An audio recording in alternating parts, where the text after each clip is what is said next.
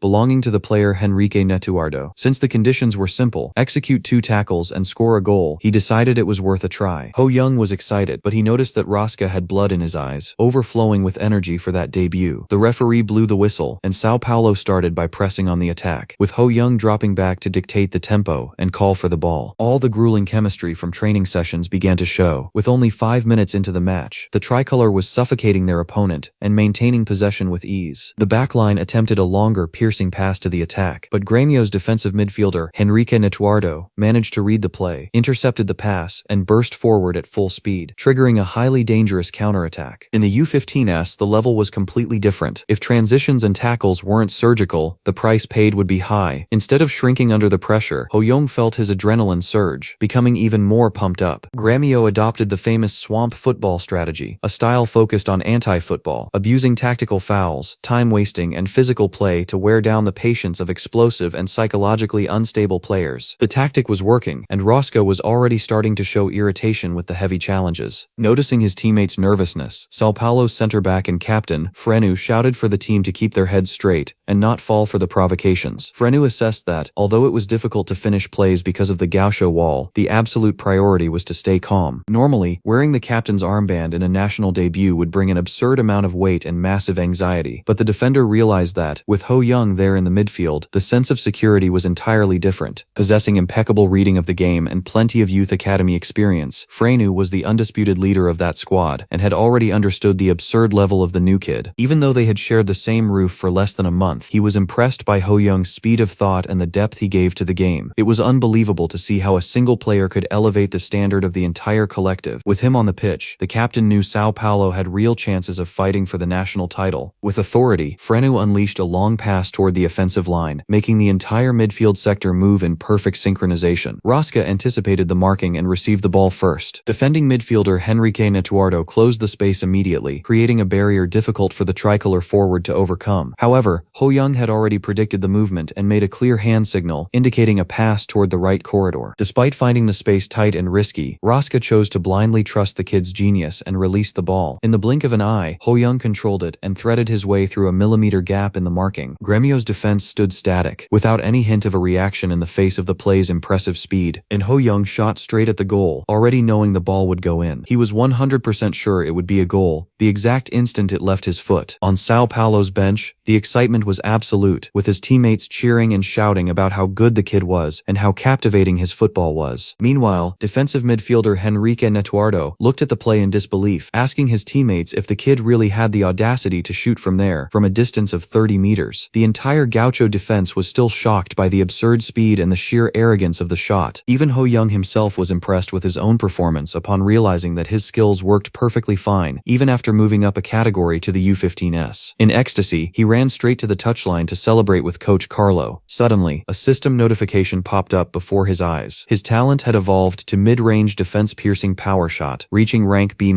It was an unprecedented feat, a talent that leveled up purely due to his individual effort. Feeling his heart racing in his chest, he celebrated that first rank increase, realizing that all his remaining C-level talents could also evolve the same way if he kept dedicating himself. On the other side, the Grêmio players were bumping heads and arguing among themselves, demanding that they never open up that shooting angle for Ho-young again. The one trying to organize the mess was Grêmio's captain, Alec Wecker, a half-American, half-Brazilian athlete. He ordered the team to fully concentrate, push the lines up, and press high. The captain explained that, even if they had to open up space on the flanks, the highest priority was to close the central angle, since the newcomer's specialty was the mid-range shot. Alec Wecker analyzed Ho-young coldly, recognizing him as a complete player, endowed with an explosive drive and a devastating strike from midfield. The worst part of all was knowing that, although the coaches and players knew the kid's reputation, no one could actually stop him in practice. Irritated by the thought that his rival seemed to just be having fun until then, the captain swore he would stop him from shaking the net, ordering Grêmio to suffocate the game with their traditional swamp football. The public might find it ugly and boring, but that was their only viable strategy to stop things from going exactly the way Ho-young wanted. Later on, as the match progressed, Ho-young noticed the opponent's change in stance. Both he and Rosca began to receive heavy marking, being surrounded by 2 defenders each. It was the swamp strategy working in its most annoying form, with the Grêmio players handing out hard hits and pulling shirts to force the tricolor players into errors and draw fouls. Alec Wecker thought to himself that no matter how genius Ho-young or Rosca were, if they couldn't get a shot off, their talent would be useless. Grêmio tried to take advantage of the momentum to thread a pass into the attack, but Ho-young read the play perfectly, anticipated it, and intercepted the ball, starting a rapid sprint toward the offensive half. He distributed the game to the midfield, making Sao Paulo push Grêmio's lines further and further back. Desperate, both Alec Wecker and Henrique Netuardo resorted to foul play, tightly and overtly pulling Ho-young's shirt. On the Sao Paulo bench, The substitutes protested against the refereeing, complaining that it was absurd and that they weren't giving the kid room to breathe. The referee finally acted and showed a yellow card to Alec Wecker. The Gremio captain didn't care about the warning, thinking the sacrifice had been worth it to block the play. In fact, for Gremio, conceding that foul played in their favor, as they highly trusted their set-piece defensive system inside the box, knowing that in an aerial duel, whoever won the best positioning in the jostling would prevail. Alec Wecker used his whole body to push Ho Young in the box, but to his astonishment, the kid was infinitely stronger than he appeared. With surprising body control, the tricolor forward secured the best position, shoved the Gremio captain back, and delivered a firm, accurate header straight into the goal. The strategy of taking a yellow card turned out to be completely useless for the Gauchos, as Sao Paulo extended their lead anyway. Alec Wecker crumbled mentally, thinking it was just too unfair to face a kid who managed to be fast, strong, and still dominate the aerial game like that. On the tricolor bench, Carlo watched in awe at his pupil's first headed goal in Brazil. The coach was perplexed by the sheer scale of Ho Young's talent, being able to head it into the net right on his debut in the category, even when facing much taller center backs. He tried to understand when the boy's heading had improved so much. Knowing that Ho Young managed to compensate for his short stature with perfect timing, Carlo began to wander in his thoughts, suspecting that the boy might possess a unique hidden talent, just like the coach himself had in his youth. Soon he shook his head, thinking that comparing the boy to himself was an exaggeration born of expectations that had gone too far. Either way, he concluded that the board would need to prepare an excellent reward for the young prodigy. When the first half ended, and the teams headed to the locker rooms, Gremio's manager, Carvalho, admitted that he had never expected such a dominant performance from Ho Young. If containing Rosca already required a tremendous effort, the presence of the new winger broke any tactical scheme. For the second half, he ordered the team to drastically increase the number of defenders at the back, shifting from a back four formation to a relentless man-to-man marking system, specifically instructing Alec Wecker to stick to Ho Young and follow him like a shadow all over the pitch. However, as soon as the referee blew the whistle to restart, Gremio's plans instantly crumbled. São Paulo also switched up their pieces, catching their opponents completely off guard. Ho Young dropped back to pull the strings in midfield. Rosca took over the defensive midfielder role to improve the build-up play, and the young Douglas Costa subbed in to bring fresh blood to the attack. The Gauchos' tactics became a complete mess. Exploiting Gremio's defensive collapse, Ho Young controlled the ball in the center circle and drove forward with everything through the middle. Alec Wecker tried to close him down, but he didn't have the legs to match the number 10's explosive burst. With absolute composure, the prodigy finished it off to score yet another one, cementing his third goal of the match. Completely helpless and losing all hope, the Gremio captain wondered if the gap in natural talent between two people could truly be this cruel. At the sound of the final whistle, the scoreboard showed a historic 6-0 thrashing in favor of Sao Paulo. Ho Young celebrated the absolute success of his debut, proud to have bagged a hat-trick right off the bat. As an extra reward for the triumph, the system confirmed the copy of Henrique Netuardo's stylish volley frac talent. He knew that with a few more matches, he would also meet all the requirements to absorb Rosca's skills, so he decided it was worth being patient and waiting for the right moment. As soon as the tricolor boys entered the locker room celebrating, they crossed paths with Sao Paulo's director of football, Victor, who had made a point of showing up to congratulate and reward the squad in a manner fitting of their display. The boys whispered among themselves, impressed by the presence of the high-ranking executive, and no one had the courage to break the ice. Flaunting his usual shameless confidence, Ho Young walked up to the executive with a smile. Victor greeted him cordially, saying that he must be the famous Ho Young, and commenting that it was an honor to be recognized by a young talent when he was just an old director. The boy found it amusing how the man managed to sound so formal and polite, despite holding such a powerful position. Moments later, the director captured everyone's attention by asking if anyone there had ever had the opportunity to visit the Morumbi Stadium. The boys answered in unison that it was the grand stage of every single one of their dreams. Satisfied, Victor revealed that he had great news and had purchased VIP tickets for the entire squad to watch the professional team's match the following day. In the midst of the kids' celebration, Carlo pulled Ho Young aside and explained that he would need to have a quick word with the press. Upon being led to the microphones, the reporter approached him immediately, praising the monumental hat-trick in his very first match. Ho Young felt the natural nervousness of facing his first official interview in Brazil, while the journalist highlighted that it was a historic moment for the youth academy and questioned what the boy's feelings were. Focusing on the first masterpiece he created, the reporter wanted to know if that powerful mid-range shot into the top corner, despite the tight space, had been intentional. With great maturity, Ho Young explained that it was, as he had always trusted his explosive speed and his long-range shooting. He simply saw the gap in the marking and decided to take the shot. The journalist followed up with another question, pointing out the fact that the boy had run straight to hug the manager her after the goal, wanting to know if there was a special reason behind the gesture. The youngster replied that, although he was the one who hit the back of the net, it was Coach Carlo who trusted him and gave him the opportunity to be on the pitch, adding that the goal was only possible thanks to the strong teamwork they had built over the past month. Hearing this, the manager melted with pride behind the scenes, while the reporters were completely astounded by the boy's resourcefulness, impressed by the fact that he played absurd football and still spoke perfect, fluent Portuguese. The following day, May 2nd, a beautiful sunny Sunday at the team's training ground, all the players and staff were organizing themselves to head to the stadium to watch the main event. In the courtyard, the young Monica Stokey watched the movement and thought to herself that she would love to have the chance to experience and witness famous Brazilian football up close. Unfortunately, some mean boys nearby started mocking her, making fun of the fact that she didn't have the money to buy such an expensive ticket. To hide her sadness, she tried to convince herself that she didn't care all that much about football anyway, and that what she felt was just homesickness, missing watching sports on the TV back home alongside her parents. Her train of thought was interrupted when Ho Young suddenly appeared, holding out his hand and flashing 2 shiny tickets to invite her to go with him. Monica Stokey's reaction was instant. She became extremely ecstatic and eager, thanking him from the bottom of her heart for the opportunity to see a live match for the first time in her life. The boy smiled and replied that he was just returning the precious help she had given him when he needed to learn Portuguese from scratch. He revealed that he had also tried to invite Maria Chai for the outing, but the girl already had a prior commitment scheduled for that afternoon. As they walked toward the exit, passing right by the boys who just minutes earlier had been mocking her, Ho Young gave Monica Stokey's arm a gentle tug to quicken their pace, leaving her completely flustered and blushing at the protective gesture. When they arrived at the surroundings of the imposing Morumbi, the flow of fans was immense. Ho Young walked right past the gates that led to the regular stands and the member sections, causing Monica Stokey to tug at his shirt, confused, and ask where exactly they were going, since the crowd of people was being left behind. Laughing at her shyness, the youth explained that their seats weren't in the side stands or the regular VIP chairs. The director had given them access to the Sky Lounge, the most luxurious and elevated space in the entire stadium. With only 20 minutes left before the referee blew the whistle for kickoff, Monica Stokey, marveled by the luxury of the place, quickly said goodbye to go buy some snacks for the two of them to enjoy the match. Young Ho Young quickly noticed the massive crowd of people in that place. He tried to approach to speak with the director and coach Carlo, but realized that both were locked in a conversation with an older man. Upon looking closer, came the big surprise. That gentleman was none other than Ancelotti, the current manager of the Brazilian national team. Ancelotti was quite impressed to see that the kid had recognized him so quickly, commenting to Carlo that the foreign student had a very sharp eye. The experienced coach's focus, however, was entirely on Kaká. He praised the young man, recalling how he had already successfully pressed Santos's defense, proving to be a player completely worthy of Milan's interest, and expressed his hope that the youngster wouldn't burn out before reaching European football. To reassure him, director Victor stepped in and explained that, right after the debut match, Kaká's schedule would be closely managed to preserve his physical condition. Observing the situation, Ancelotti commented that seeing such talents reminded him of how impressive Brazilians are at football. According to him, it was no wonder there was a massive wave of Brazilian players in big European clubs, something so intense that FIFA had to create a naturalization clause. He made sure to praise Carlo's work, highlighting that the coach developed great prospects every year, and questioned who would be next on the list. Carlo revealed that he had already greeted the new gem earlier, pointing toward the young Asian boy. Facing Ancelotti's astonishment, Carlo just smiled and guaranteed that the commander would see the boy's potential very soon. Meanwhile, on the pitch, Ho Young watched Kaká's training session with total admiration. He remembered when Pelé himself defined the midfielder as the perfect star player, a complete athlete with great speed and a unique ability to playmake and lead the attack. The boy wondered when he would finally manage to copy that talent, knowing that the star would soon depart for Milan and that he himself still had a long way to go. Suddenly, young Monica Stokey interrupted his thoughts by shoving a piece of food into his mouth and calling him an idiot, joking that he was just another fan obsessed with football and Kaká. Ho Young didn't deny it, stating that he truly looked up to the midfielder and wished to be a great player in the future, even though he knew he needed to evolve a lot. He commented that watching on TV didn't give the true dimension of the game, but seeing up close the pace at which they ran during the 90 minutes left him impressed, and even more anxious to debut in a real professional team. From a distance, Ancelotti kept his eyes fixed on Ho Young, thinking about the Sao Paulo prospect, who was being heralded as Kaká's successor. Even though he found it hard to believe at first, he knew that Carlo's nose for talent was infallible, and decided he would notify the Milan scout who was in Brazil to monitor the boy closely. In the first week of May, winter arrived in Sao Paulo, and temperatures dropped to around 10 degrees Celsius, but the training sessions continued at the same intense pace. Ho Young's routine consisted of training, going to school, coming home, and training again. During an evaluation, the fitness coach called the youngster over for a chat, and gave a serious warning about caring for his body during this growth phase, explaining that the boy's muscles were compact and strong, but his ligaments and tendons were still fragile. If there wasn't special care, his bodily balance would collapse, directly affecting his motor skills. Concerned, Ho-young asked if he ran a high risk of injury, and the trainer confirmed, detailing that the cruciate ligaments in the knee were highly prone to tearing, especially for a player with his style, filled with sharp changes of direction and rapid bursts of speed. A severe issue there could end a career prematurely. The boy took the advice very seriously and immediately adjusted his diet, corrected his posture, began doing specific stretches for balance, and started a series of therapeutic exercises. With so many new things, time seemed short to develop his entire talent, but he understood that balanced growth was the ultimate priority for his future. In the next game, Carlo watched the boy's performance attentively. The National League was already halfway through, and the tight schedule between training sessions and matches was grueling, but the results were showing. Ho-young had started as a loanee-turned-starter in the second round of that week, delivering 2 assists and leading the team toward victory. Furthermore, the coach was highly satisfied with the excellent duo the boy was forming with Roska, noticing that their chemistry improved by the day. With the situation in the league well on track, total focus shifted to the Super Championship the following week, a highly prestigious tournament with a large prize pool that brought together the previous year's regional champions to decide who was the best in the country. The first opponent would be the traditional Fluminense, owner of 29 Carioca titles and boasting a squad full of top-tier prospects. In the next training session, Carlo gathered Ho-young and Roska to announce that, from that moment on, they would undergo a special preparation focused on breaking down Fluminense's defense. Roska questioned if the opponent was truly that strong, and the manager explained that, because the boy had just arrived at the club that year, he didn't yet know the monstrous player they had, an athlete capable of playing both in defense and attack. Because of this, the role of Sao Paulo's front line would be crucial. Ho-young tried to search his memory to see if he knew the player, and the coach asked them to memorize the name, Marcelo Niera, a defender he compared to the legendary Robson. Carlo handed the boys a detailed report with stats, specialties, weaknesses, and a comparison between the two teams. Ho-young was impressed by the level of professionalism for a U15 category. The document showed that Sao Paulo's performance last year had been far inferior, and the coach confirmed that the previous team had been completely dominated by Marcelo Niera. He revealed that Ho-young's promotion to the U15Es wasn't just to add more firepower to the attack, but also because the team needed a solid pillar, someone capable of escaping tight marking and pressing the opponents. The manager detailed that Marcelo Niera's strength came from his explosive speed, leaving no space and sticking to the attacker before the ball even arrived. Thinking quickly, Ho-young deduced that the solution would be to run to escape his radius of action while simultaneously preventing him from advancing to the front line. Carlo smiled, impressed to see that the boy not only understood the theory, but already proposed a tactical solution, but reasoned that in practice it would be very difficult, as Marcelo Niera wasn't the only top-level defender, and that challenge wouldn't be won by strategy alone. The coach then instructed Roska to head to tactical training, where players Frenu and Casemiro were already waiting for him. For Ho-young, however, individual work was determined. Carlo asked the youth to report to the pitch early the next morning, promising to introduce a special mentor who would help him level up. Early the next morning, Carlo met with Kaká and asked how the preparations for his European transfer were going. The star player replied that the club was handling all the bureaucracy, and that he was just resting and taking it easy. The manager joked that he didn't look all that relaxed, as he had information that the midfielder had trained until the previous night. Kaká laughed, admitting that certain habits never changed, and that he grew restless if he spent a single day without kicking a ball, justifying that he was merely maintaining his feel for the game. Next, the midfielder wanted to know what favor the manager wanted to ask on behalf of the club. Carlo explained that he wanted him to mentor a young prospect, reminding him that the star had done the same with young Douglas Costa the previous year. Curious, Kaká asked who the student would be this time. Keeping the mystery alive, the manager said it would ruin the surprise if he told him right then, only mentioning that he had scheduled to meet the boy at 10 o'clock and that he should be arriving soon. However, as the two approached the training pitch, they saw that Ho-young was already there, running and practicing alone, showing his usual punctuality and dedication. It was at that moment that Kaká took his first steps toward the pitch to approach the young player. Young Ho-young was completely in shock upon coming face to face with Kaká. Having that football superstar right in front of him, knowing he would be the mentor mentioned by manager Carlo, felt like a dream. Activating his perception, the boy could see that the star's talents were simply insurmountable, even without him being at the physical peak of his career. Title rank Prince of Football, unique rank Prince's playmaking, S rank lightning dribble, A++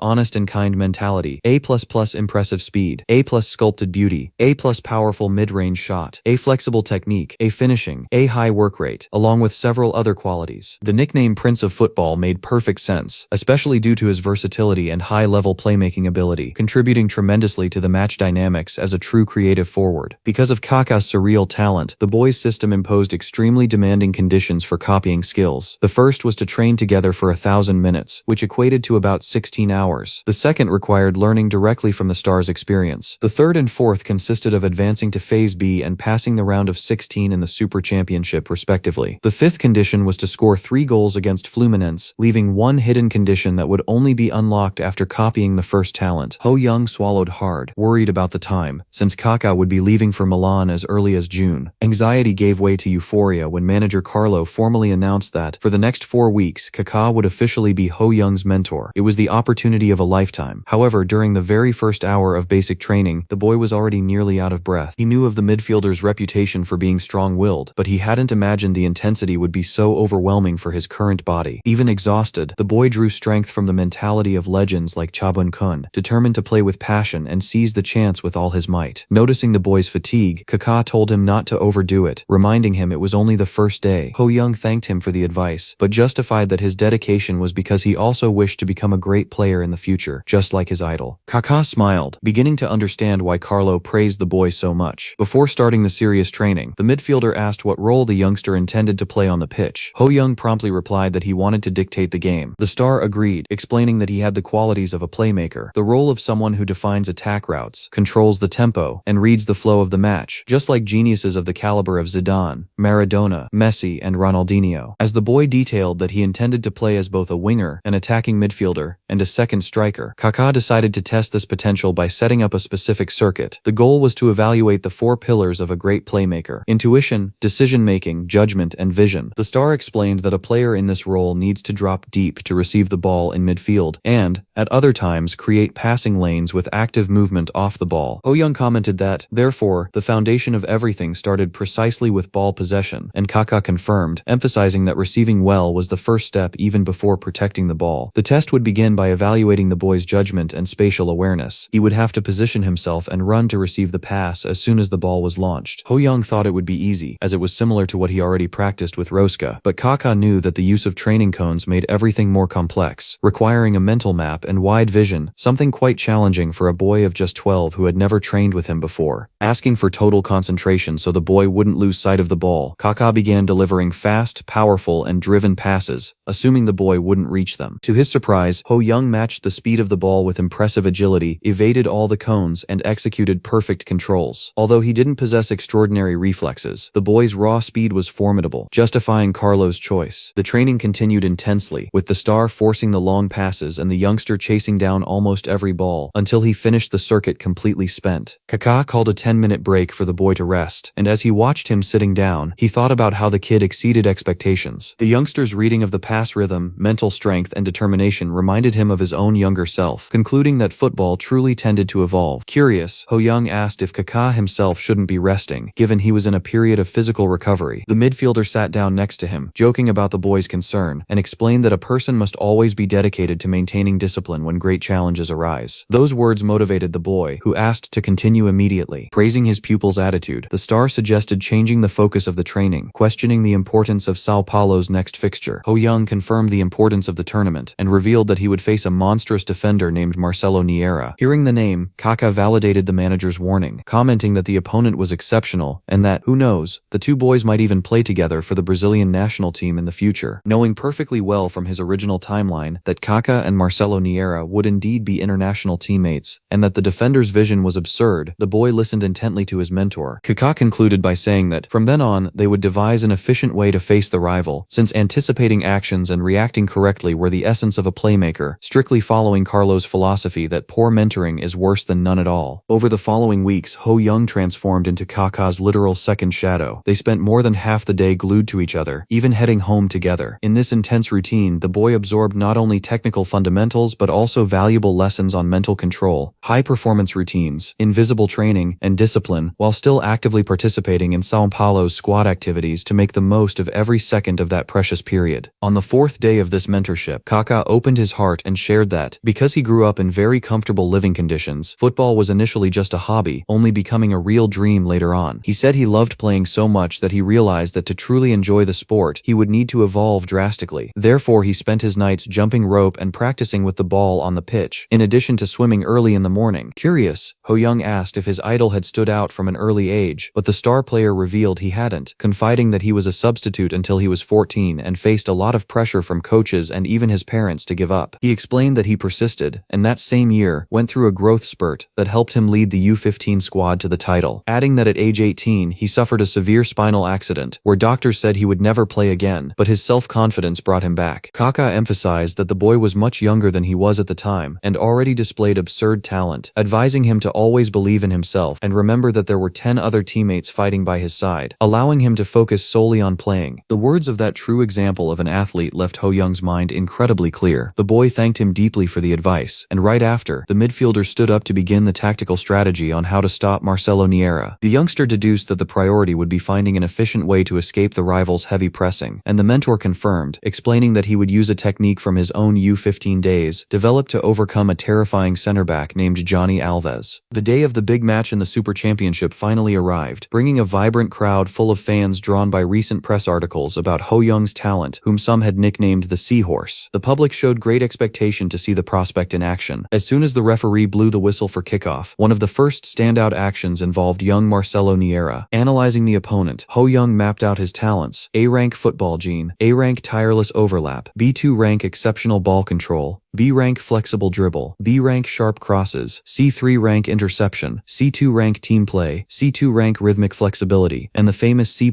level Marseille turn. Knowing that Fluminense relied on an extremely solid defense to punish rivals in a single counterattack orchestrated by Marcelo Niera, the boy recalled his mentor's advice about observation being crucial for a playmaker and sought a loophole in the rival's game. He noticed that the flexible dribbling caused the defender to retain possession for a long time because he trusted his recovery ability too much. Identifying the right moment, Ho Young signaled for Rosca to press Fluminense's number 2, who was waiting for a pass from Marcelo Niera. The high press worked, and left the rival defender undecided between going for a dribble or passing forward. Exploiting the hesitation, Ho Young closed in quickly to trap him. Marcelo Niera didn't notice the midfielder's arrival, and tried to lean back to pass the ball backward, but he was caught off guard by a heavy physical collision. The Sao Paulo youngster's robust frame did not give way upon impact, allowing him to dispossess his rival cleanly. While the Rio player processed that this fast kid was also as solid as a rock, Ho Young advanced with the ball, proving Kaká's theory that athletes with that style were vulnerable to physical contact and should be pressed without hesitation. With possession and his vision expanded by his talent as a versatile midfield commander, Ho Young saw Rosca make a run into the box. The pass was picture perfect, and his teammate quickly played a through ball back to him, penetrating the penalty area face to face with the goalkeeper. The young prodigy finished with a beautiful side-footed placed shot, opening the score early in the clash. On the touchline, manager Carlo watched proudly, thinking that the boy didn't just look for individual breakthroughs, but played with enormous variety, intelligence, and efficiency, conserving energy in an exemplary display of football. The sharp 1-2s made it look like the duo had been training together for years, leaving Marcelo Niera intrigued about who that kid was. The first half ended 1-0 in favor of Sao Paulo. In the locker room, Marcelo Niera tried to stay confident that winning the tournament would guarantee a smooth path to the final, and that conceding a goal was not the end of the world, but Ho Young's performance bothered him deeply. At the 20-minute mark of the second half, Fluminense mistimed a defensive tackle, resulting in a yellow card. Realizing that Sao Paulo was intentionally forcing a physical game, a strategy that mirrored Grêmio's gritty style, Marcelo Niera shouted at his teammates to keep their composure so they wouldn't get dragged into the opponent's rhythm. Noticing the tactical gap that hindered Fluminense's usual pressing, Carlo decided to inject fresh energy into the team and sent young Douglas Costa to warm up, making the substitution shortly after. As soon as he stepped onto the pitch, the forward traded glances with Ho Young, who instructed the team to stretch the field. The collective movement was immediate. The number 10 knew that Marcelo Niera was pushing up too much to try and cover spaces, blocking Fluminense's own build-up play, and that Sao Paulo needed to extend their lead before suffering a counterattack. Ho Young took a deep breath, concentrated, and analyzed the rivals' tactical layout, noticing that their second and third defensive lines were too far apart, fragmenting the Rio side's game flow. The midfielder ordered Douglas Costa to drop deep to receive, initiating a sequence of short, quick passes. Fluminense's defense stuck close to block the forward's advance, but Ho Young's speed of thought was superior, allowing him to slip a direct pass to the teammate who would act as a pivot for Douglas Costa. Manhwa. Amid praises from the stands regarding the quality of the tricolor polista's passing, the young playmaker realized that Douglas Costa's presence was dismantling the opponent's pressure, creating the perfect scenario. If the forward pushed up to draw the first defensive line, the path would be clear for his own run into the box. The match was completely under control for Sao Paulo after Douglas Costa, who was in possession, delivered a perfect through ball to Ho Young. The boy won the one-on-one against the goalkeeper and scored another great goal, leaving the Fluminense players wondering where on earth he had come from. The Rio team was growing demoralized, and Marcelo Niera was highly frustrated. From that moment on, Fluminense's defensive formation began showing serious flaws, allowing Ho Young to break through their defense time and time again. Marcelo Niera even tried to launch a few counterattacks but failed to score. With his defensive system collapsing, he didn't even find the space for his main weapon, which was his overlapping runs. The match ended like that, 2-0 for Sao Paulo, with both goals scored by the most talked about debutant of the moment, Ho Young. For the young star, it was an incredible feeling to see these results, because no matter how tough the preparation was, that sense of achievement showed him that he could keep moving forward. Manager Carlo praised the boy, telling him he had done a great job. Later on, Ho Young was already preparing to copy Marcelo Niera's talents, keeping his eyes on the A-rank football gene. As soon as he went through the process, his own football gene evolved to A+,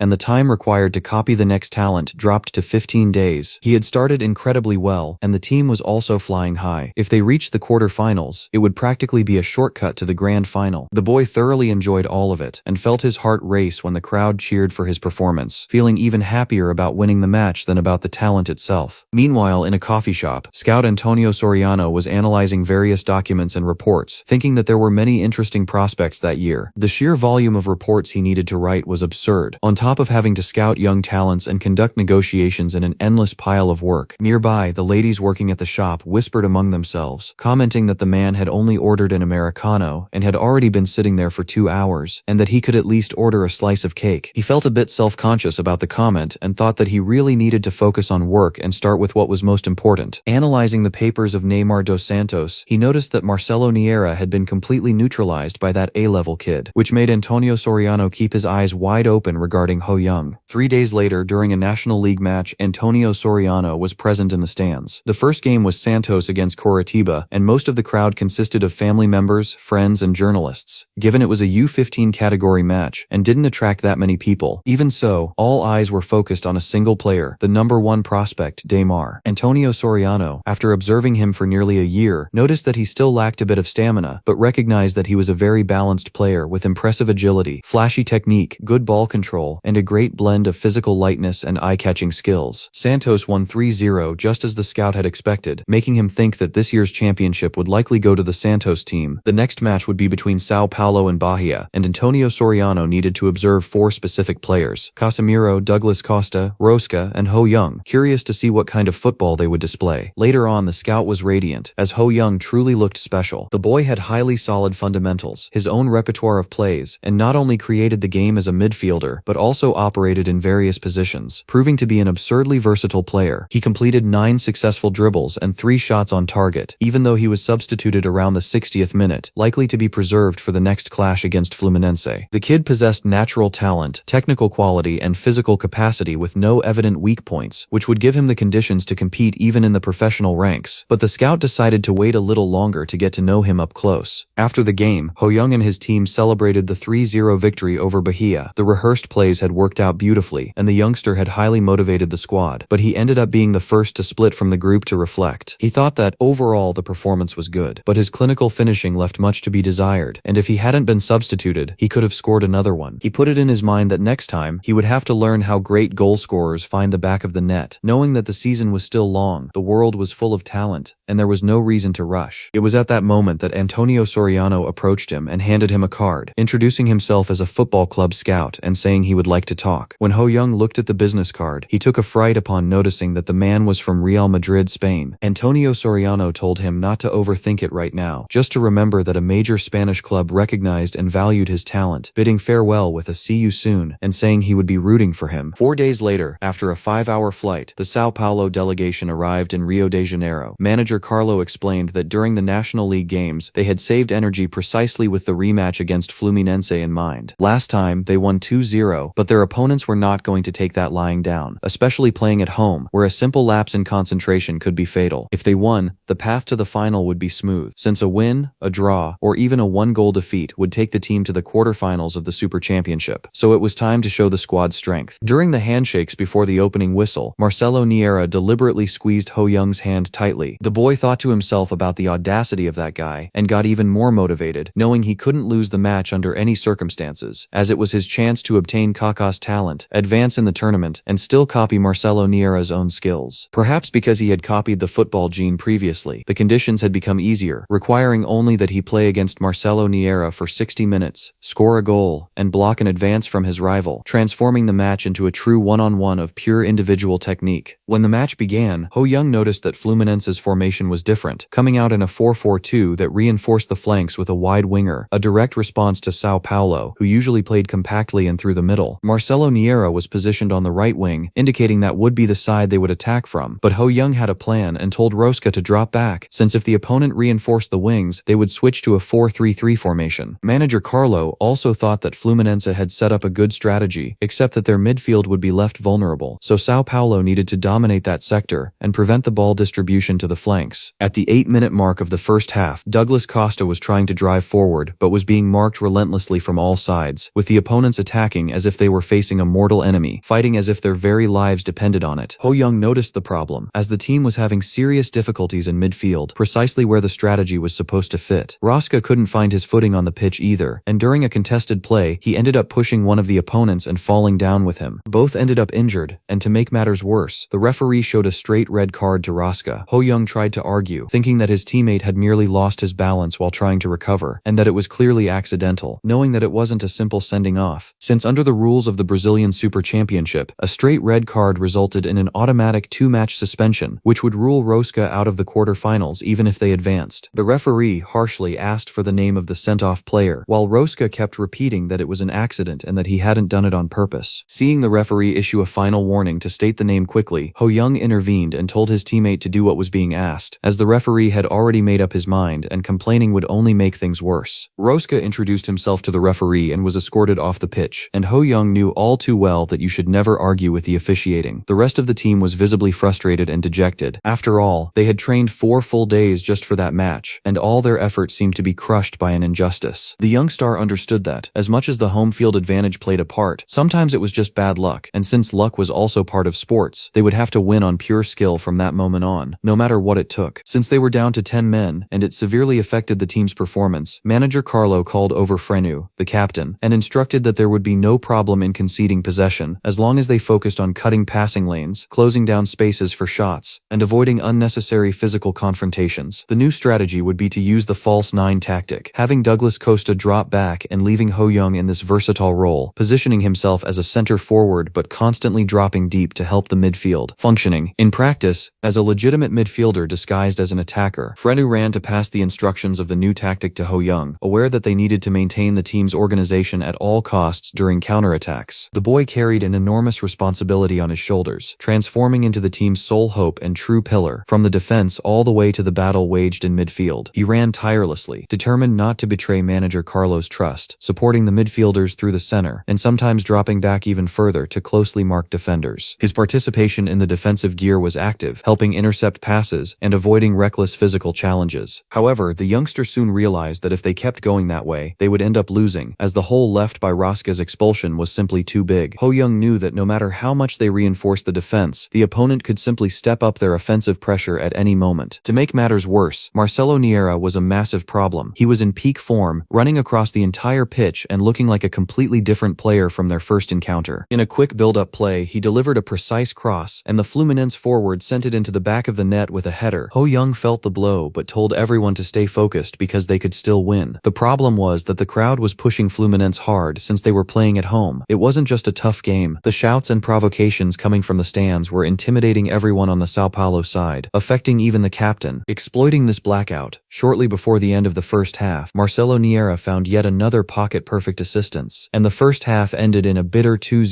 scoreline for Fluminense. In the Sao Paulo locker room, the atmosphere was one of pure discouragement and stress, filled with the uncomfortable feeling that their opponents were walking all over them as they pleased. When Carlo entered the room, he took a deep breath and went straight to the point, telling them they were being pathetic and asking what on earth they were so afraid of to be backed into a corner like that. Frenu tried to justify it, commenting that it felt like any physical contact resulted in a foul against them. The manager manager accepted that they should be careful with unnecessary challenges, but reinforced that this didn't mean playing passively. After all, even though they were still academy players, that stage already demanded a practically semi-professional attitude, and it seemed the squad had forgotten everything they learned about high-performance mentality. Carlo hammered home the point that losing the will to fight was unacceptable. He understood the boys' emotional side, but the fans, the board, and the club would not forgive such an attitude. The objective there was to win, or at the very least show on the pitch everything they had prepared in training. Next, the manager approached Ho Young and praised his mature handling of the situation during the commotion with the referee, mentioning that if he hadn't intervened, Roscoe would have picked up a 3-game ban. The boy, however, vented, saying that due to fear of the refereeing and the pressure, the players were not pressing the opponent as they should, accepting a passive game. Carlo looked at him and said the boy would have to play with his head from then on, and that was precisely why he deployed him as a false 9. It would be a difficult mission, but in the situation they found themselves in, his role was crucial. As soon as Ho Young left the locker room to return to the pitch, he found Roscoe waiting for him. His teammate confessed that he hadn't really liked the interference at the time, but thanked him for his common sense and gave him a vote of confidence, telling him to give it his best. Ho Young nodded, focused, and took the reprimand upon himself. He began to analyze the scenario broadly. On aggregate score across both legs, the tie was level at 2-2. If Sao Paulo conceded one more goal, they would be eliminated. If they scored one, the decision would go to penalties. Every single movement in that second half would determine their fate in the championship. Upon returning to the match, Sao Paulo still showed some signs of intimidation, but their overall posture was visibly better, and their movements were more connected than in the first half. Captain Frenou reflected this change, coordinating the defensive line with surgical precision and without any distractions. Ho Young shouted at him not to feel pressured, assuring him that he would find a way to hold down the midfield by himself. Feeling he could trust his teammates, Frenou concentrated and ordered Rafinha to apply a softer press, while Santoro would provide coverage from the front. The two promptly obeyed and closed the trap precisely in Marcelo Niera's sector, blocking his offensive options to advance. The Fluminense star realized immediately that he wouldn't breach that wall easily, mainly because Sao Paulo had shifted their attitude, winning the ball back with much higher intensity, and without resorting to silly fouls. The Rio team no longer found the same ease to attack, even though the rival crowd kept pushing the home side. Ho Young noticed that everyone there was overcoming their fear through sheer willpower, and he knew that he needed to surpass himself too. In that unfavorable situation, the key to Sao Paulo's survival was defensive consistency. However, Marcelo Niera was extremely intelligent and noticed that because of the double teaming on him, their left side of the attack was completely free. Sao Paulo couldn't simply set up a 3-man backline to cover the gap, as their right side would collapse if they did. To make the tactical scenario worse, the Paulista's greatest enemy became physical fatigue, since running with 10 players demands a much greater effort than with 11, and time was working against them. At the 25-minute mark of the second half, exhaustion hit the Sao Paulo squad hard, as they kept fighting with grit but were already spent. The Fluminense manager noticed the weakness and thought that, as expected, his team held total numerical and physical advantage, making it the ideal moment to push forward with everything to kill the game, applying the old strategy of crushing the opponent when they falter. Marcelo Niera began coordinating his teammates, telling them to open up space and stretch the pitch, and a much slower Sao Paulo couldn't keep up with Fluminense's quick strides. Frenou felt the danger looming, knowing that at that pace they would soon concede. The rival forward let loose a rocket of a shot, but the Sao Paulo goalkeeper pulled off a miracle and palmed it away. Fluminense followed up with a relentless bombardment, capitalizing on their preserved fitness, and shortly after, it was Marcelo Niera's turn to hit a powerful shot, demanding another great save from the Sao Paulo shot stopper. The goalkeeper, who was perhaps the only one with 100% stamina left on the team, was also beginning to tire from the onslaught. The clock was ticking, and they had only 10 minutes to scrape together at least one goal and force a penalty shootout. But for that to happen, Ho Young needed to find a way to neutralize Marcelo Niera. On the sidelines, Carlo was screaming at them to hold on to the result until extra time, reminding everyone that there were less than 10 minutes left and that they needed to share the pain and work together until the very end. The rallying cry ignited the players' pride, giving them a second wind even at the absolute limit of exhaustion. Ho Young knew all too well that when the body reacts passively due to fatigue, the mind must be twice as proactive to find a way out. The Achilles heel remained Marcelo Niera's onslaughts down the left side of the Sao Paulo defense, exposing Santoro's flank, and everyone knew it was only a matter of time before they were breached there if nothing was done. They urgently needed a plan to halt the rival number 10's advances, and the young prodigy began to mastermind something in his head, knowing it would be all or nothing from that moment on. At the other end, fueled by the festive home crowd and seeing his opponents depleted, Marcelo Niera wore a confident smirk. He knew the physical advantage was entirely theirs, exactly as the Fluminense coach had predicted in the locker room, when he said Sao Paulo would soon run out of breath, leaving Ho Young completely overwhelmed, trying to carry the world on his shoulders alone. In the second half, Fluminense's strategy was crystal clear. player, break free from Sao Paulo's pressure, and launch full-scale attacks. And that was precisely what the hosts had been doing, hammering away relentlessly to score another goal and kill off the match. Fluminense accelerated the tempo overwhelmingly, seemingly plotting the final blow against the exhausted team from Sao Paulo. The ball was lofted toward Marcelo Niera, who was already bursting forward at full speed, but in a flash of pure tactical reading, Ho Young materialized out of nowhere and intercepted the pass. Marcelo Niera hadn't even realized it, but Sao Paulo had swapped Santoro and Ho Young's positions. Given that the young prodigy was in better physical shape, and the coaching staff planned to weather the storm at the back, abandon the attack, and drag the contest into penalties. Realizing the kid was a hell of a player, Marcelo Niera saw it as a personal challenge. If he could destroy Ho Young in a 1v1 duel, he would stand out immensely, earning valuable points with the scouts in the stands while securing his team's victory. He put it in his head that this time, he would bring his rival down. The problem was that the boys' marking was ruthless. Trying to shake off the fear and focused solely on bypassing the defender, the Fluminense number 10 kept hammering, but Ho Young stood firm like an unyielding wall, while simultaneously avoiding excessive physical contact to avoid risking a red card. Seeing that he couldn't break through, Marcelo Niera thought it didn't matter. There were other ways to solve the game, and he didn't necessarily have to win that static duel. He quickly released the ball to a teammate making a surging run and darted forward to receive it inside the box. But Ho Young, with an absurdly fast reaction, anticipated the play and intercepted the pass once again. Furious with the collective blunder, Marcelo Niera barked at his teammate, telling him he should have opened up the passing angle a bit more. He began to question himself internally, wondering if his timing had been off or if he should have held onto the ball longer, but he soon realized there was still time. If things stayed this way, they would have to settle it in extra time. That was when, against all odds, Ho Young controlled the ball and initiated Sao Paulo's counterattack. There was only 1 minute left in the second half. On the sidelines, Coach Carlo knew very well that no matter how low their possession was, or how many players had been sent off, in football, the team that scores more goals wins, even if there is only 1 minute left on the clock. Santoro pushed through his limits and managed to deliver a picture-perfect long ball to Ho Young, causing the few Sao Paulo U15 fans in the stands to erupt in cheers. Desperate, Marcelo Niera screamed at the defense that they couldn't let him slip away under any circumstances. But Ho Young kept driving forward like a sharp blade, slicing through the defense and cutting past anyone who crossed his path. Nobody in the stadium could understand how on earth he was still maintaining that breathtaking speed in the dying embers of the match. On the inside, the boy's legs felt like they weighed a ton and his knees were begging for a break, but the scoreboard showed only 1 minute remaining, and Sao Paulo finally had their golden opportunity in a lightning-fast counterattack. The massive Fluminense crowd booed thunderously, trying to rattle the boys from Sao Paulo, but Ho Young remained unshaken. His heart felt like it was going to burst at any moment. His breath was entirely gone, and dizziness was setting in from the extreme exertion. It wasn't just him. All of his teammates were enduring the absolute limit of physical pain for that single play. He dug deep into his soul for strength, remembering that this battle was far tougher than the match against Bayern Munich that had gone into extra time, and that now the team was moving purely on willpower. Keeping a cool head and a steady body, inspired by the legendary style of Cha Bum Kun, he forged ahead with his heart ablaze. Marcelo Niera watched in disbelief, thinking it made absolutely no sense for his rival to still have the stamina for such a sprint. Ho Young skipped past the markers and completely pierced the final defensive line. Santoro was breaking free into the right side of the box, calling for the ball, but the boy decided not to pass. He went straight for goal. With a flawless and powerful strike, he rippled the back of Fluminense's net, nearly tearing the goal structure apart, and scoring Sao Paulo's first goal of the match. That miraculous goal changed everything, sealing their qualification to the next round. Amidst the frantic celebration, Douglas Costa and Franu jumped on the kid, screaming that he was an absolute legend. Without a shadow of a doubt, Ho Young pulled off his signature celebration, a trademark move he ironically stole from world-class players, just as he did with talents. But in the heat of that epic moment, something different happened. Through his own merit, he awakened a new internal talent, the A-rank burning willpower. He had spent his entire first year consistently and dedicatedly observing his teammates, and it was incredible to see such a powerful trait blossom precisely out of adversity. It could have taken years to happen, but he pulled it off. The boy even wondered if he had earned it purely through hard work, or if it was something that had always been latent in his DNA. But in the end, it didn't matter. The emergence of this talent meant his growth potential was truly limitless, guaranteeing him an unshakable mental fortitude from then on. Captain Frenu quickly managed the boys' euphoria, shouting that it wasn't over yet. Even with the 3-2 aggregate score in their favor, Sao Paulo was too exhausted to even celebrate properly. properly. But the boys stood their ground, parked in defense until the referee's final whistle. Full time. São Paulo withstood the pressure and heroically advanced to the quarterfinals of the Super Championship. On the bench,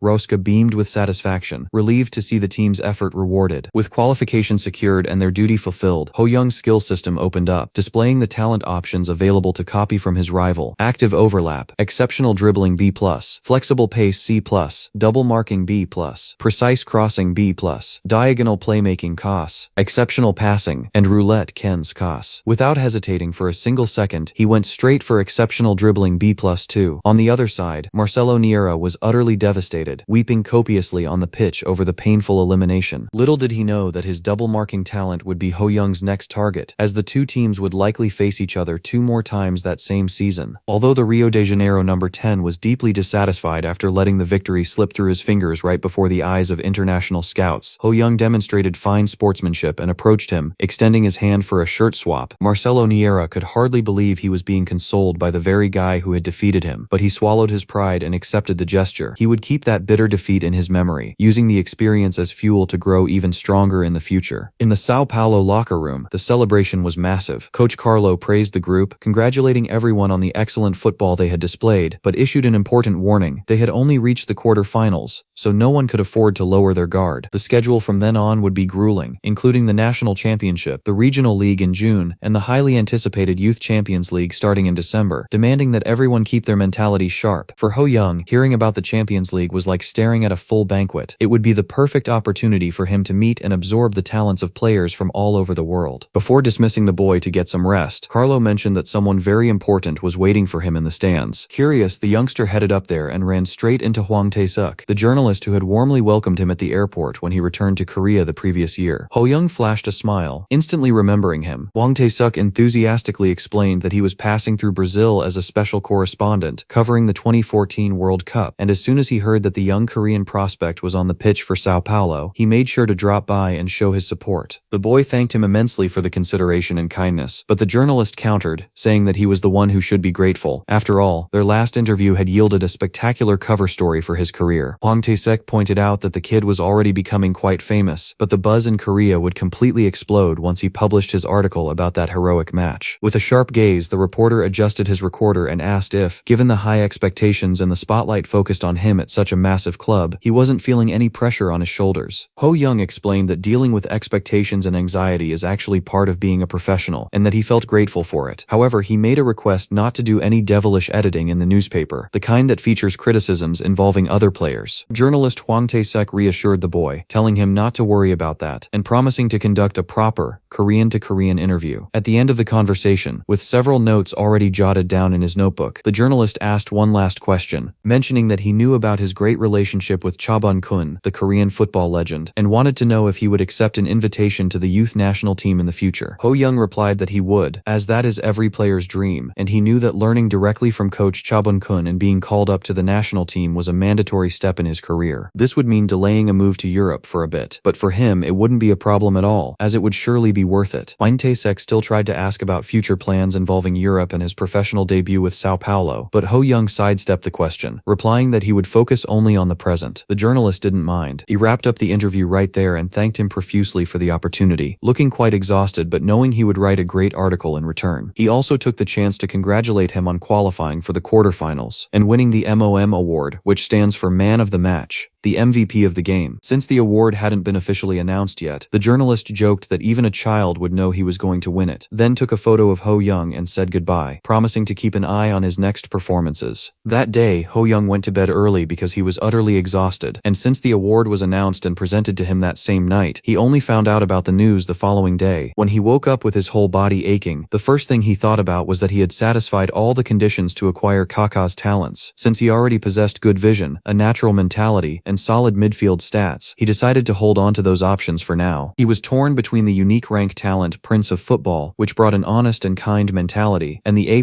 rank talent Sculpted Beauty. Thinking it over, he concluded it would be much better to take the unique rank talent, since only Kaká possessed it, whereas anyone could eventually get an A rank trait. He prioritized this choice, knowing he would have to wait 30 days to grab the next talent, considering it a massive reward. Later on, he met up with Kaká himself to train. The star praised the boy's motivation, but asked if he was truly doing alright, reminding him that he had been completely drained in the last game and could afford to rest that day. Ho Young replied that he wanted to make the most of his training with Kaká while he still could, and seeing his determination, his teammate didn't stop him. Upon analyzing Kaká with his system, Ho Young noticed that the requirements had decreased for the next talents. He now needed to train alongside him for 300 minutes, win one more league match, record 2 goals and 2 assists in an official match, and complete 2,000 total hours of tutoring. This last one was a hidden condition that had just been revealed, allowing him to copy an S-rank talent, lightning dribbles, solely for hitting that hidden milestone. Noticing the boy's joy, Kaká commented that even though he looked tired, he seemed to be in a fantastic mood, and Ho Young confirmed it, thanking his mentor while thinking about how well he would utilize that new talent. Meanwhile, director Victor was in a meeting with coach Carlo, mentioning that the scouts had been pestering them quite a bit lately, and asking for insights to know if he had watched the previous day's game. Carlo responded that this annoyance was only bound to increase in the future because Ho Young was in a phenomenal patch of form, and winning the championship this season was no longer just a dream. The coach explained that he wanted to help all the boys on the team showcase their best football, and for that reason, he asked the director to file an appeal against Rosca's red card. A few days later, the federation responded to Sao Paulo's request, and the committee confirmed that Rosca's action was unintentional, recognizing the decision as a refereeing error, and overturning the card. Everyone at the club was thrilled with the news that he would finally return to the pitch. Meanwhile, in Korea, Hwang Tae-suk's interview was causing a massive stir online, highlighting the South Korean prodigy Ho Young being named man of the match in the Super Championship, and revealing his desire to join the youth national team as early as next year. The article sparked a wide range of reactions among fans, divided between immense praise and malicious comments from internet trolls trying to tear down the boy's reputation. Back in Brazil, Kaká was wrapping up his mentoring period with Ho Young, as he needed to leave for Milan, and said his goodbyes by telling the boy they would see each other next time on the pitch. The youngster promised he would definitely catch one of his games sometime soon, and bid farewell to the star, reflecting on just how much he had learned thanks to him. The talents acquired during this treatment period were numerous, and though it would take time to fully master them, he could hardly wait. He now possessed Rosca's precise judgment, Kaká's sculpted beauty alongside his unique talent, and the S-rank lightning dribbling. After an intense battle against Marcelo Niera, that was a more than deserved reward, and to make things better, the system notified him that the lightning dribbling could be combined with a similar talent he already knew, Chaduri's high-speed sprint. With the system becoming increasingly complex as the level of play rose, Ho Young caught himself wondering if a unique rank talent could actually be merged into an S rank. This would mean that, in some cases, a unique talent might be inferior to an A rank. The system informed him that the process would take 15 days to complete, and during this time, he would be completely unable to copy any other skill. Analyzing the functions carefully, he managed to map out roughly 9 main points regarding how everything worked so far. First, he discovered that you cannot unlock a lower-level talent of the same type you already possess, but it is entirely possible to unlock a higher one. Second, the rankings follow an order of title, legendary, unique, S, A, B, and C, with the first 3 categories operating independently of the others. Third, title rank talents are exclusive to elite players over the age of 18, like the Prince of Football itself, while unique rank talents belong strictly to a single player and only transform into legendary when that athlete retires, something currently unrecorded in the system. Fourth, the conditions for obtaining talents vary wildly in difficulty, as some require only a single match, while others demand a lot of time. Fifth, a talent's grade has no bearing on its rarity, since its effectiveness depends purely on how the player utilizes it. Sixth, a rating like C+3 does not mean 3 times the value of a C talent. His stepover, for instance, could be worth twice as much, or just 1.1 times, with the exact values remaining a mystery to him. Seventh, there is a limit on how many talents can be copied at once, and the cooldown blocks new copies. Eighth, the number of available talent slots varies from person to person. Ninth, talent synthesis was still almost completely unknown to him, except for the certainty that a unique rank and an S-rank talent could be combined if they were of the same type. But what intrigued Ho Young most was the grade of these abilities, since Kaká held an S-rank talent without even being in his prime, and Gabriel Batistuta also possessed only an S-rank, compensating with a myriad of A-rank talents. He wondered if even higher grades existed, and grew excited thinking about top-tier players like Messi and Ronaldinho, who likely carried around 20 S-rank talents that, if synthesized, could give birth to something entirely new. Determined to wait out the 15 days of synthesis with great anticipation, the month of July arrived, bringing Greece's shocking victory in the 2004 European Championship championship. On television, the pundit spoke about how the Greek national team, considered the weakest underdog, defeated Europe's traditional powerhouses like a true giant killer, comparing the feat to the story of David and Goliath. No one could have predicted it, but Ho Young smiled, thinking it was exactly as expected since he knew the future and the efficiency of that supreme defensive strategy. While watching TV, he noticed Monica Stokey staring intently at him and asked if there was something wrong with his face. She called Maria Choi over to help evaluate, and the two stepped quite close, noting that he seemed to have lost weight and that his facial lines were a bit more defined. Ho Young found it funny, but soon suspected it was already the effect of Kaka's sculpted beauty talent. A few days later, he woke up incredibly thrilled because the deadline had finally passed, and the synthesis was successfully completed. The combined talents transformed into Storm Dribbling, with its rank displayed as S and U. This meant he would go 75 days without being able to copy anything else, but the excitement over the result outweighed any drawback. Unsure whether the acronym stood for a combination of S and unique or represented a super unique tier, he rushed to the training ground focused on developing this skill that now belonged solely to him. Even knowing that actually mastering it would take another 75 days, he didn't mind and stuck firmly to his routine. Many weeks flew by amidst intense training sessions and naps on team buses heading to matches. In August, with the start of a new competition and a piling backlog of commitments, the schedule became so frantic that he even felt dizzy at times. In September, the heavy pace continued, accumulating massive mental and physical exhaustion. Meanwhile, over in Spain, Real Madrid scout Antonio Soriano was analyzing several documents and noting down in his report that the player to watch in South American football was Ho Young. The report highlighted that, despite being the youngest in the squad, the boy was leading Sao Paulo towards second place in the National League, racking up a total of 23 matches, 17 wins, 4 draws, 2 defeats, 24 goals, and 11 assists over the last 5 months. The scout emphasized that his dribbling, which was already fast, had become even more refined in recent months, and had everything it took to shine in Europe. Expectations were hitting a fever pitch because the next match would be crucial. At the Barafunda Training Center, Coach Carlo gathered the team to announce that their next opponent would be Santos, a side boasting the biggest prospect in Brazilian football at the moment, instantly making everyone think of the great Neymar. For Ho Young, that was the main reason he had come to play in Brazil, as he would finally face the Santos star. On October 7th, the day of the clash between Sao Paulo and Santos, the stands were packed with fans anxious to see the duel between the two prospects who had been dominating the newspaper headlines. In the Santos locker room, Coach Pamel warned his players that this match was for the top spot in the table, and that they needed to defend at all costs to come away with the win. The team relied on a powerful trio formed by Gabigol, Gonçalo, and Neymar. The manager reinforced the warning to keep a close eye on Ho Young, and Neymar thought to himself that, from the plays he had already seen, the opponent was indeed good but not better than him. Confident, the Santos number 11 calmed the coach down, saying they would handle it, and predicted he would have a lot of fun on the pitch. As soon as the team stepped onto the grass, Ho Young locked eyes with Neymar, immediately recognizing that he was standing before a genius. In the past, he would never have dreamed of this, but now he was there to fight on equal terms for the victory. The match kicked off with a blistering offensive storm from Santos, with passes so fast that the tricolor defense could barely keep track. Neymar took charge right from the start, skipping past Sao Paulo's captain with immense ease and feeling his adrenaline spike as he found himself 13 meters from goal. With space to shoot, and seeing Gabigol positioned for the rebound on the other side, he unleashed a rocket that cruelly rattled against the crossbar. What the Santos star didn't expect was Rosca's rapid reading of the game, as he intercepted the play immediately and gathered the ball, leaving no chance for a rebound and igniting the counterattack, just as the Santos coach had feared. Neymar immediately realized that the situation was extremely dangerous. Rosca acted quickly and managed to pass to Ho Young, the real threat of the play, who took off like a jet, bypassing every Santos defender at unbelievable speed. The devastating counterattack ended in a goal by Ho Young, leaving Neymar pensive, feeling that this shouldn't be happening. To the Santos star, he had made a mistake himself, but the opponent's goal was more a stroke of bad luck, since his own shot had exploded off the crossbar, and the ball happened to land right at his rival's feet. Furthermore, what intrigued him the most was that this Ho Young hadn't used anything special, scoring the goal just by running and dribbling. Neymar wondered if the boy wasn't scoring too easily, remembering everything he had ever heard about him, that he was a prodigy, the future of Brazil in football, and someone who had received a true gift from the gods. To regain his focus and get back into the game, the Santos number 11 took a deep breath and calmed himself down. On the very next play, Neymar showed his genius by infiltrating the defense of Sao Paulo's captain, Frenu. From the bench, Coach Carlo thought that although his team had scored the first first goal, Santos had begun to put on immense pressure from that point forward, centering every single play on Damar. The boy was the type of player who truly shone when he had the ball, creating his own space with top-tier dribbling. Carlo had set up his team in a 4-2-3-1 formation, planning to suppress the opponent's 3 forwards with 4 midfielders. On the pitch, Ho Young did his best to organize the marking, asking Casemiro to drop back and pull the 4 back defenders closer, but there just wasn't enough time. Damar was already advancing, completely focused on his dribble, making the tactical formation seem irrelevant in front of the supporting crowd, who cheered with his every touch of the ball. Carlo noticed the boys' overwhelming intensity and ordered the team to send Rosca to the center to operate as a double pivot, while Casemiro was to join the flank defense, leaving Ho Young free to focus exclusively on the attack. The game remained tense, with Santos's attacking trio advancing and putting on heavy pressure. Frenu was already showing immense exhaustion from constantly trying to stop Damar, and Casemiro realized his teammate urgently needed help. Once again, Frenu fell for Damar's feint, who found a solid opening toward the goal and found the back of the net. Exhausted and disappointed in himself, the captain watched the first half end in a 2-2 draw. Frenu faced the harsh reality that he couldn't stop his rival alone, and despite having practiced extensively, felt he wasn't doing anything on the pitch to honor his captain's armband. Knowing that he needed to hold his head high, Ho Young went over to him and encouraged him, saying that it was all right and that the team wasn't losing. The boy pointed out that if it weren't for the captain's efforts, they actually would have conceded 2 more goals, and promised that if Santos scored again, he would launch a new offensive to equalize or turn the game around. Comforted, Frenu agreed that, after all, football is a team game. The challenge was immense, as Santos had been a powerhouse for generations, being the club where Pelé, the king of football, once played, and Damar masterfully carried the legacy of a team that always valued aggressive, possession-based play. Meanwhile, in the Santos locker room, Damar was calling out his own defense, complaining that they were slipping up and letting Ho Young break through their block multiple times. Coach Pamel intervened and announced that, for the second half, he would substitute in center-back Felipe Luas, a defender with great physical attributes, excellent reflexes, and great anticipation skills. Pamel instructed the players to maintain a safe distance between each other to avoid missing tackles. Felipe Luas entered the pitch focused, aware that any opening could be fatal, but guaranteeing he would find a way to stop them. As soon as the second half began, and Felipe Luas' substitution was announced, São Paulo attempted a new offensive to test the newly arrived center-back. Ho Young went straight into a one-on-one against him. Felipe Luas tried to keep a good distance, knowing that breaking through marking was the young forward's specialty. He had watched several videos of Ho Young and already thought his evasion skills were incredible on screen, but up close, he realized the boy was on an even higher level. The defender focused with everything he had, remembering that his opponent also had a high assist rate playing alongside Douglas Costa on the right, and prepared himself both to contain the sudden burst of speed and to close down the passing lane. Suddenly, Ho Young halted the play. Felipe Luas thought that if they could just hold on a bit longer and set up their defensive formation, they could stop him. However, Ho Young glanced quickly, faked a dribble, and delivered a precise sideways pass, clearing the play. The ball landed clean for Douglas Costa, and Felipe Luas realized too late that he had been completely fooled by a playstyle that wasn't even in the videos. One-on-one with the goalkeeper, Douglas Costa showed no mercy and scored the winning goal, sealing the final score at 3-2 for São Paulo, thanks to a genius assist from Ho Young. Felipe Luas was left in despair for failing to predict the play, and the final whistle sealed the tricolor's victory. Ho Young could hardly believe he had defeated the mighty Santos, finishing the match with 2 goals and an assist. On the other side, the Santos team showed the heavy weight of disappointment. Ho Young took advantage of the moment to analyze Damar's talents within his system, discovering that his rival possessed the Shaw-rank football genius skill, a 3-rank genius dribbling, a +rank demonic dribbling, and B+rank quick decision-making, along with other minor talents. To successfully copy the A+rank genius dribbling, he needed to fulfill 3 conditions: win the match, score 2 goals against Damar's team, and be named man of the match.